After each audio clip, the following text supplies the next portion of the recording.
Проект, в котором могут поучаствовать все, кому больше 15 и кто владеет русским языком. Большой этнографический диктант по своей структуре больше похож на контрольную по географии или истории. Длится столько же, как целый урок, и также нельзя никуда подглядывать. Эти правила Рахматуллах Бабаев знает хорошо. Он постоянный участник акции, говорит, что каждый раз узнает для себя что-то новое. Люблю я историю, когда по истории вопросы, это с удовольствием я хочу отвечать, и любитель истории любит. Проверить свои знания о народах, населяющих Россию, об их истории, традициях и чем славится каждый регион большой страны. Этнодиктант в Ингушетии уже по традиции пишут в самом высоком этнографическом музее. Участникам нужно ответить на 30 вопросов, из которых 20 общие для всех, 10 уникальные для каждого региона страны. Я считаю, что плохо тот человек, который не знает, не помнит и не любит своей истории. Было несколько вопросов, которыми я сталкивался впервые.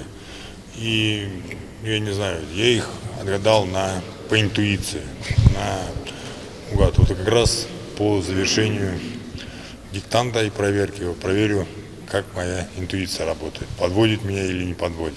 Своеобразное этнографическое путешествие по России, не выезжая из своего родного города. Организаторы попытались включить в диктант больше вопросов национального характера, затронув кухню, язык и культуру народов. Этнографический диктант – это всероссийская акция, которая проходит в нашей республике уже 8-й раз, и по всей России проходит уже 8-й раз. Уже эта акция получила даже статус международной акции. Задача этнографического диктанта заключается в том, чтобы у жителей России, нашего региона, появилось желание изучать корни, традиции, культуру своих предков.